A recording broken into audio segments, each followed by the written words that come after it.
My next guest is a gentleman by the name of Elliott Golinkoff. Now, he's the Commerce Director for the City of Wilmington, and he's had that position since December of 1980.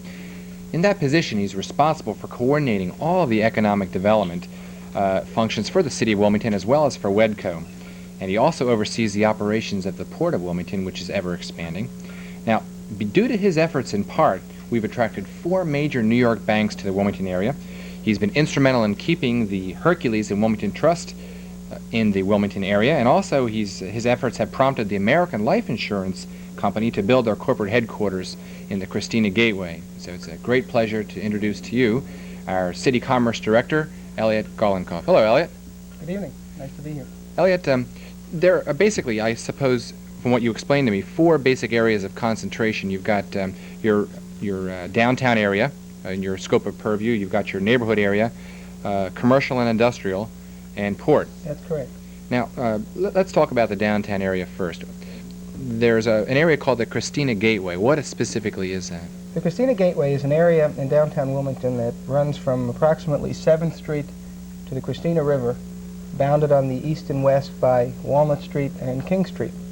The Christina Gateway is the focus of a great deal of our attention because we are interested in making that gateway the financial center for the state of Delaware.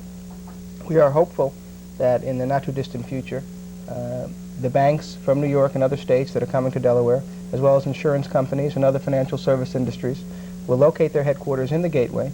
And in addition to that, we will have other amenities such as open space, retail facilities, and so on to create an exciting urban environment in downtown Wilmington, a 24-hour environment, one in which a good many of the people in the region will be attracted to. Now, as you look out now over that area from the railroad, looking up towards the city-county building, it looks like it's not too much going on there. But I understand you've gotten some commitments already, as I mentioned, from the American Life Insurance. Yes. But what other commitments do you Well, have? I usually look at that area from my office, which is on the other side, and yes. It is kind of bleak. It's characterized at this point by open space, vacant land, underutilized parking lots, and derelict buildings.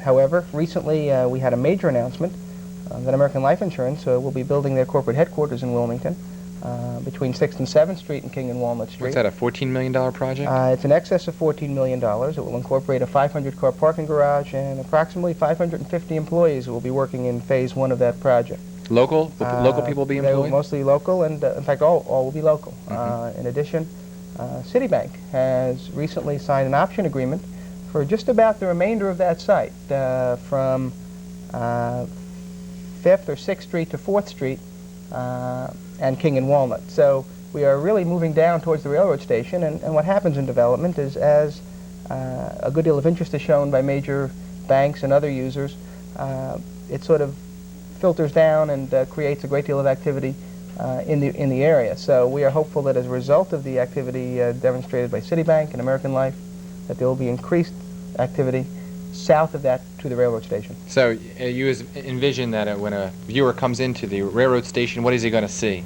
He will see hopefully a mixed-use development with major bank buildings, an exciting retail environment, open space, green areas, one in which he will not want to take a cab from the train station, but will want to walk and meander slowly through a very exciting urban environment. I look forward to that day. Well, so do I. Now, we're doing some tax incentive programs, too, I understand, in order to encourage business, give them some tax breaks.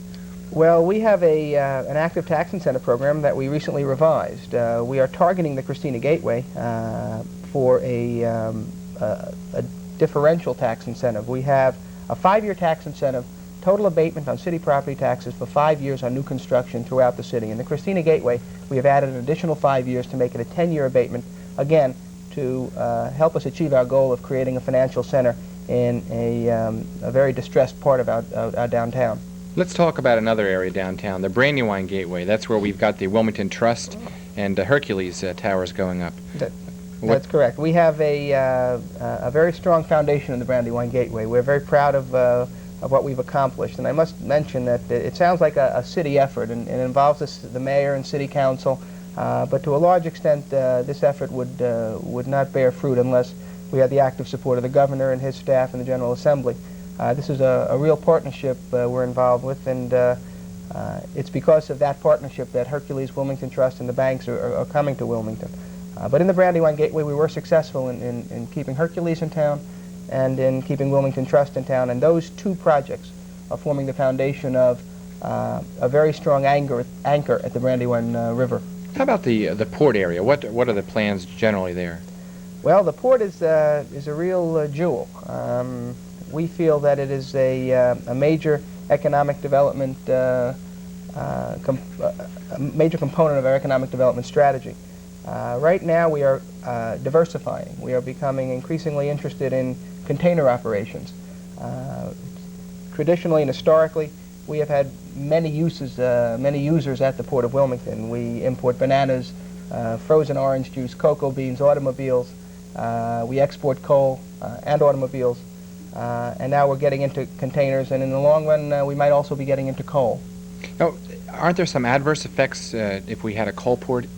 Well, and have they been explored? Well, we are currently studying the impacts of a coal port.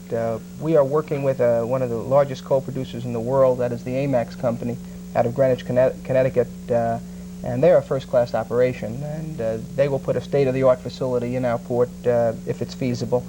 And we are confident that any of the negative impacts will be addressed and corrected, and we will proceed with Amex along those lines. Now, you've spoken about big business. What about small business? What's the Commerce Chairman doing here for the small business? Well, one can be misled. We talk about the banks, we talk about DuPont and Hercules, but the blood and guts of our economic development program is our small businesses. They provide 70 to 80% of the jobs in our city, and we have a very active effort to help them grow and expand in Wilmington through programs like WETCO, organizations like WETCO and our Small Business Development Corporation.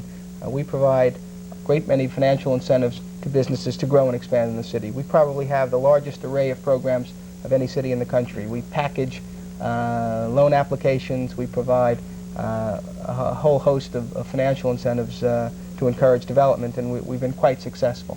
I understand that in SBA loans, we're way ahead of other cities. Yes, again, we have a skilled staff at WETCO and in our Small Business Development Corporation who have been trained to work and leverage SBA dollars and utilize those funds in our community. We are very interested in working with neighborhood businesses, businesses that provide goods and services to the residents of our communities, and also to our traditional industrial base.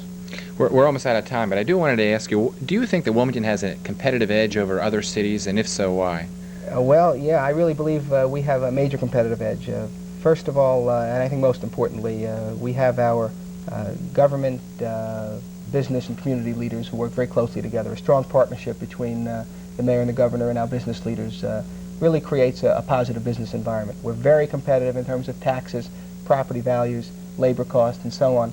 And when put all together and combined with our relatively manageable size, we are more than competitive and can hold our own with any state in the country. Well, Elliott, it sounds like you're bullish on Wilmington and Delaware. Very bullish.